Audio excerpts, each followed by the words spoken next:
Random House Audio presents The Last Theorem by Arthur C. Clarke and Frederik Pohl.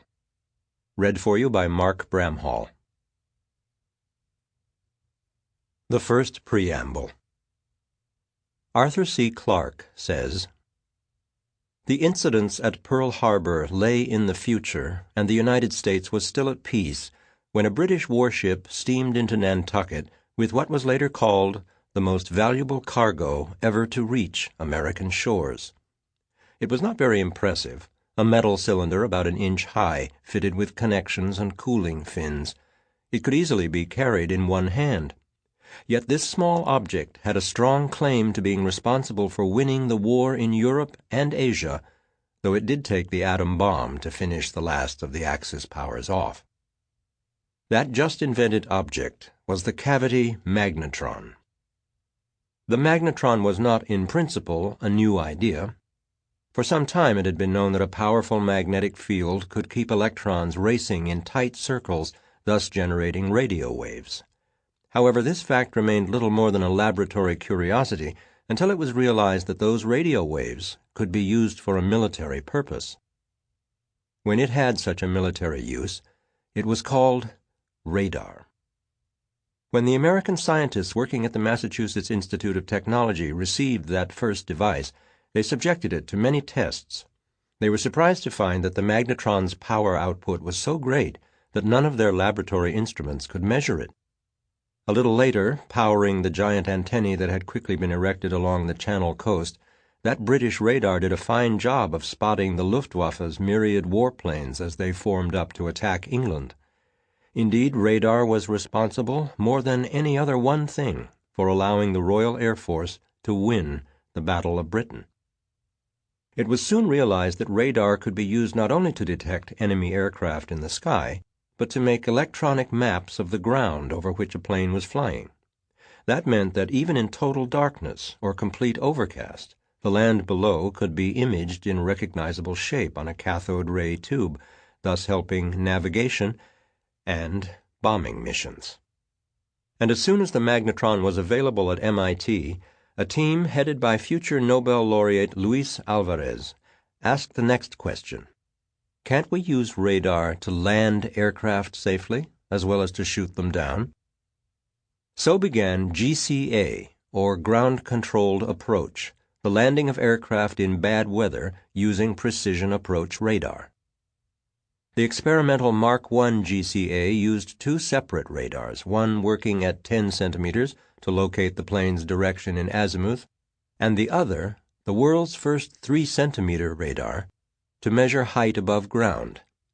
An operator seated before the two screens could then talk the aircraft down, telling the pilot when to fly right or left, or, sometimes more urgently, when to increase altitude, fast. GCA was welcomed enthusiastically by the RAF Bomber Command, which every day was losing more aircraft over Europe through bad weather than through enemy action. In 1943, the Mark I and its crew were stationed at an airfield in Saint-Ival, Cornwall. An RAF crew headed by Flight Lieutenant Lavington was dispatched to join them. Lavington was assisted by the newly commissioned pilot officer Arthur C. Clarke. Actually, Clarke should not have been in the Royal Air Force at all. As a civilian, he had been a civil servant in H.M. Exchequer and Audit Department, and hence had been in a reserved occupation. However, he had rightly suspected that he would soon be unreserved, so one day he sneaked away from the office and volunteered at the nearest RAF recruiting station. He was just in time. A few weeks later, the Army started looking for him, as an Army deserter who was wanted by the Medical Corps. As he was unable to bear the sight of blood, particularly his own, he obviously had a very narrow escape. By that time, Arthur Clarke was already a keen space cadet, having joined the British Interplanetary Society soon after it was formed in 1933. Now, realizing that he had at his command the world's most powerful radar, producing beams only a fraction of a degree wide, one night he aimed it at the rising moon and counted for 3 seconds to see if there would be a returning echo. Sadly, there wasn't. It was years later before anyone did actually receive radar echoes from the moon. However, although no one could have known it at the time, something else may have happened. The second preamble. Frederik Pohl says, "There are two things in my life that I think have a bearing on the subject matter of this book, so perhaps this would be a good time to set them down. The first. By the time I was in my early 30s, I had been exposed to a fair amount of mathematics, algebra, geometry, trigonometry, a little elementary calculus, either at Brooklyn Tech, where for a brief period in my youth I had the mistaken notion that I might become a chemical engineer, or, during World War II, in the U.S. Air Force Weather School at Chanute Field in Illinois, where the instructors tried to teach me something about the mathematical bases of meteorology. None of those kinds of math made a great impression on me. What changed that, radically and permanently, was an article in Scientific American in the early 1950s that spoke of a sort of mathematics I had never before heard of. It was called number theory. It had to do with describing and cataloging the properties of that basic unit of all mathematics, the number, and it tickled my imagination.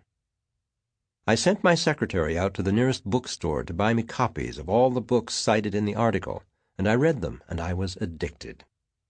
Over the next year and more, I spent all the time I could squeeze out of a busy life in scribbling interminable calculations on ream upon ream of paper. We're talking about the 1950s, remember? No computers, not even a pocket calculator. If I wanted to try factoring a number that I thought might be prime, I did it the way Fermat or Kepler, or for that matter probably old Aristarchus himself had done it, which is to say by means of interminably repetitious and laborious handwritten arithmetic. I never did find Fermat's lost proof, or solve any other of the great mathematical puzzles. I didn't even get very far with the one endeavor that I thought for a time I might actually make some headway with, namely finding a formula for generating prime numbers. What I did accomplish, and little enough it is for all that work, was to invent a couple of what you might call mathematical parlor tricks. One was a technique for counting on your fingers. Hey, anybody can count on his fingers, you say. Well, sure, but up to 1,023? The other was accomplishing an apparently impossible task. I'll give you the patter that goes with that trick. If you draw a row of coins, it doesn't matter how long a row, I will, in 10 seconds or less, write down the exact number of permutations, heads, tails, tails, etc., that number of coins produces when flipped. And just to make it a little tougher on me, I will do it even if you cover up as many coins in the row as you like from either end, so that I won't be able to tell how many there are in the row. Impossible, right? Care to try to figure it out? I'll come back to you on this, but not right away. The second thing that I think might be relevant happened some 20 years later, when I found myself for the first time in my life spending a few weeks in the island empire of Japan.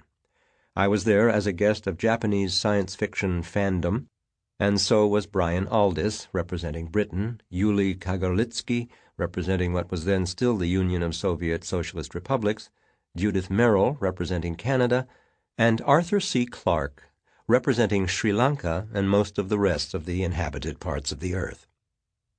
Along with a contingent of Japanese writers and editors, the bunch of us had been touring Japanese cities, lecturing, being interviewed, and, on request, showing our silly sides. Arthur did a sort of Sri Lankan version of a Hawaiian hula. Brian got involved in trying to pronounce a long list of Japanese words, most of which, for our hosts loved a good prank, turned out to be violently obscene. I won't tell you what I did. For a reward, we were all treated to a decompressing weekend on Lake Biwa, where we lounged about in our kimonos and depleted the hotel's bar. We spent most of the time catching one another up on what we'd been doing since the last time we'd been together.